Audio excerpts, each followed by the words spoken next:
Hey guys, I'm back with Lily to the rescue, two little piggies.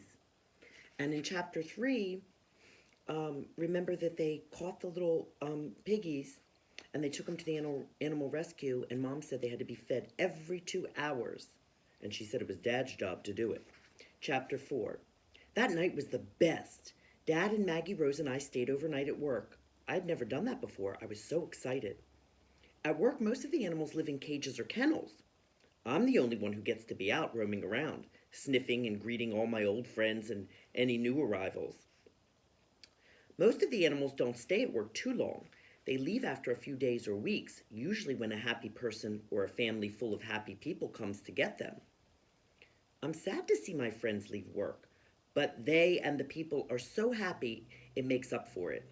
Plus, there are always new friends to get to know. That night, Brewster, the old dog who mostly takes naps, came out to sleep with me on a blanket.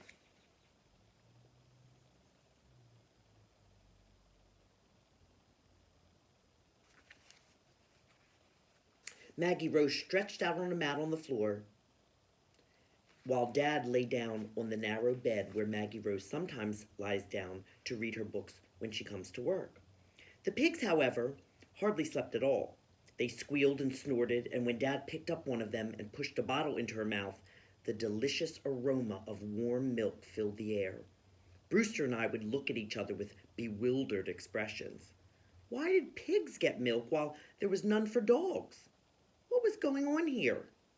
While one pig was being fed, the other one raced around on the floor, diving under Dad's bed, leaping up on top of me and Brewster, making Maggie Rose laugh, and just generally going completely pig.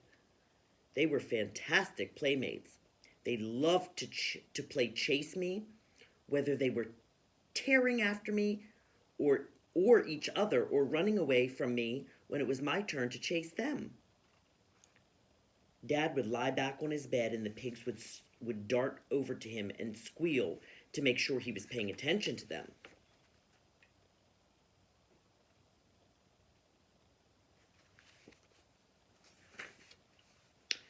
They were locked out of the big room where most of the animals slept in their cages, so they ran around and around the room where we were playing, and tipped over a small table and bashed into a shelf and crashed into some chairs.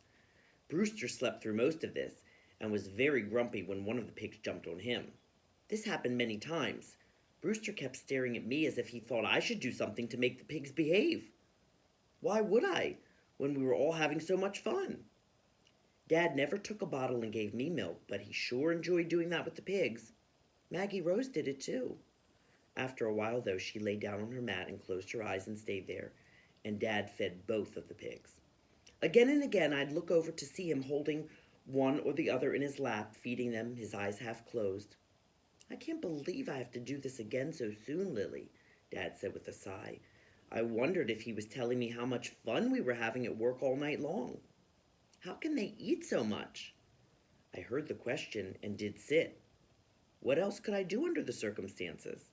At one point, the two wiggly pigs curled up against Brewster's warm side.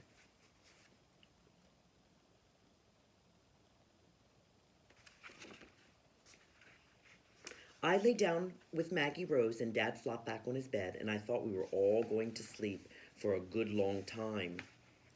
I was wrong, though, because pretty soon the pigs started squealing again. Maggie Rose didn't stir, but Brewster picked up his head and snorted, and Dad had both hands over his eyes. No, no, please, he begged. I wagged. Dad fed the pig some more.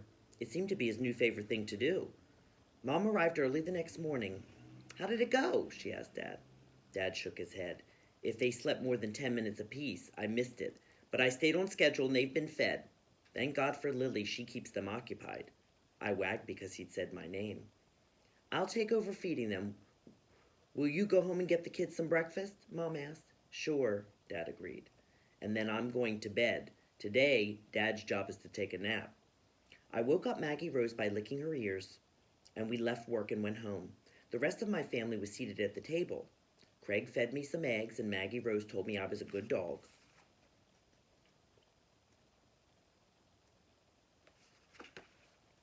After we ate, Craig and Brian went outside. Maggie Rose lay down with a book, and Dad did something very curious. He climbed into his bed. I'd never seen him go back to bed in the middle of the day before. I was tired from chasing pigs all night and wondered if he would let me climb up to be with him. He did. Everything was different now that I had two pig friends at work. Maggie Rose gave them names. The fast one was called Scamper, and the really fast one was called Dash. Scamper and Dash spent all of their time either lying in people's laps, being given milk from bottles, skittering around work like crazy playing chase me, getting me to play chase me, I'm a pig, or sleeping. They went into their naps like they did everything else, with a crash. One moment they would be careening around, sliding and squealing, and the next they would be collapsed in a pile of pig, eyes shut, noses twitching. When I wanted to nap, I usually went to find Brewster. I like the way Brewster settles down for a doze. He paws at his bed, getting it properly rumpled up, turns around a few times, and then lies heavily down. And when he wakes up, he does it properly, yawning and stretching and scratching himself, and then lying around getting used to the idea of being awake. The pigs, on the other hand, woke up on the run. They would be completely still one moment and doing chase me an instant later. I got to go to work most nights, which was amazing. Sometimes I'd be there with Mom, sometimes with Dad. Every now and then Brian or Craig or Maggie Rose would come too. I loved that. The people didn't seem as happy as I was, though. When is this going to end? Craig groaned at one point. I'm tired, Brian agreed, holding Dash in his lap. This is boring. I'll do it, Maggie Rose said. Brian gave Dash to her. Animal rescue isn't always about cuddling puppies and kittens, Mom told us. It's hard work. But think what we've done. These little girl piggies wouldn't survive if it weren't for us. And Lily, my girl chimed. And Lily, Mom agreed. I wagged, though no treats resulted from all this talk about me. Now, I loved my new pig friends. They were fun to play with, but I did not see why no one thought that a good dog should be given milk from a bottle, since that was what we were doing with Scamper and Dash. Brewster wasn't fed any milk either, but he didn't seem to care about that. What he did care about was how the pigs would run over and jump on him. He did not seem to like it. He didn't growl, but he did groan a lot.